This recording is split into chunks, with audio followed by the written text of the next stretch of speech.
Assalamualaikum warahmatullahi wabarakatuh. Innal hamdalillah nahmaduhu wa nusalli wa nusallim ala rasul karim. Saudara-saudara, teman-teman sekalian dirahmati Allah Subhanahu wa taala, kali ini jumpa lagi dengan Abu Akila Teteh. Moga-moga kita senantiasa diberikan kesehatan lahir batin oleh Allah Subhanahu wa taala. Sebelumnya kita bersyukur kehadirat Allah Subhanahu wa taala.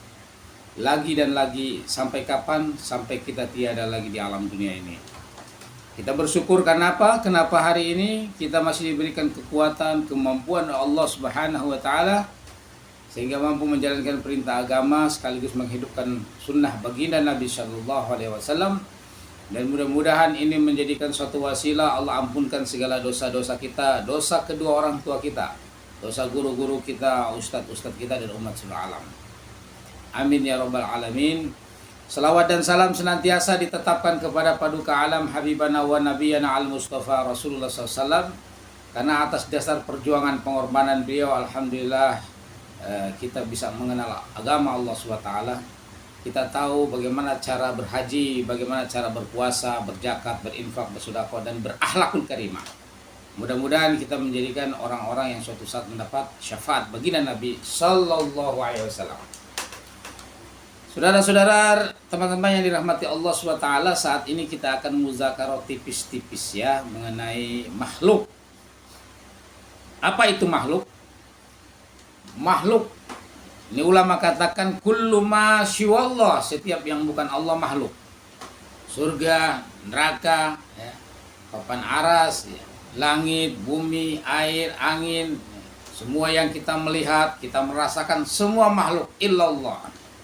Jadi selain Allah makhluk. Sedangkan status makhluk tidak bisa membawa manfaat dan madarat tanpa izin Allah Subhanahu wa taala.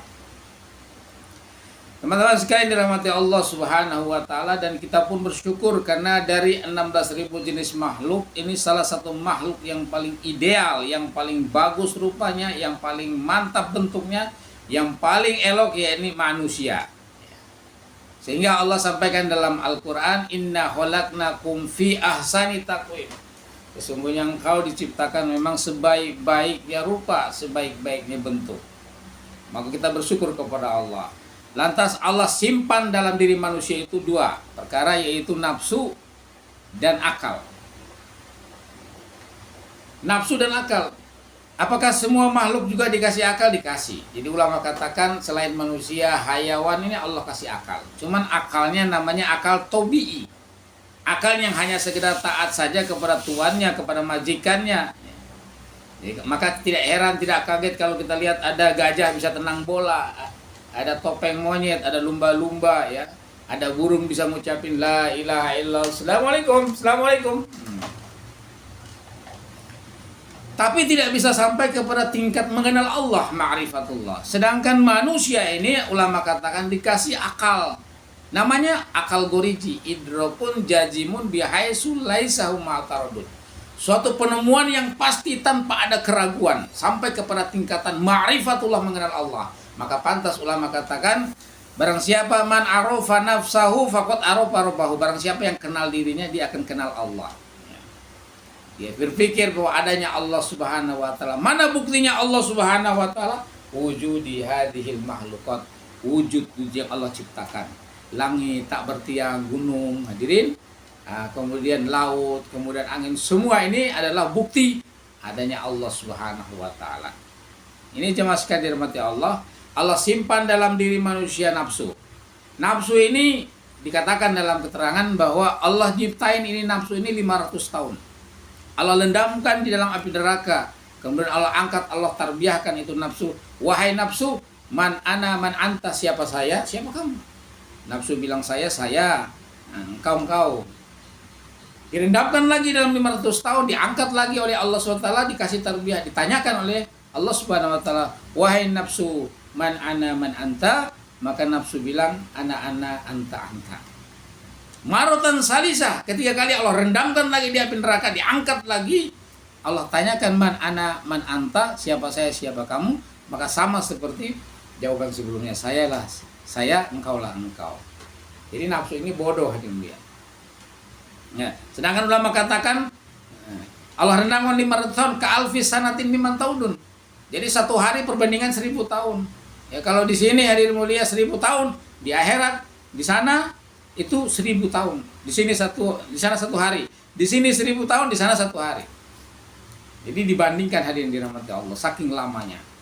Maka saking bodohnya ini nafsu, Allah rendengkan dengan akal yang disebut dengan akal goriji. Jadi kalau akal ini bisa nyetir, bisa kemudi nafsu, maka dia lebih hebat daripada malaikat Allah SWT. Tapi sebaliknya kalau nafsu, ya, akal yang dikemudi oleh nafsu, disetir oleh nafsu, maka dikatakan ulaika kal an'am balhum adallu, lebih hina daripada binatang. Nauzubillahi min dzalik. Maka jemaah sekalian dirahmati Allah Subhanahu wa taala, ini Allah berikan keberkahan dalam diri kita, dikasih akal, yaitu akal goriji, sampai mengenal Allah Subhanahu wa taala. Mudah-mudahan kita senantiasa diberikan akal yang selalu sehat, senantiasa ingat kepada Allah Subhanahu wa taala, taat kepada Allah Subhanahu wa taala dan Rasulnya, pelihara nikmat yang Allah berikan kepada kita, dan kita mentasarrufkan nikmat di jalan Allah. Tasarrufu nikmat firidatillah, mentasarrufkan nikmat Allah jalan Allah. Insyaallah mudah-mudahan kita suatu saat mati dalam keadaan husnul khotimah, mati dalam keadaan Islam sebagaimana yang Allah ultimatumkan kepada kita, wala tamutunna illa wa antum muslimun, jangan kamu mati kecuali dalam keadaan muslim. Insyaallah mudah-mudahan ada berkah. Assalamualaikum warahmatullahi wabarakatuh.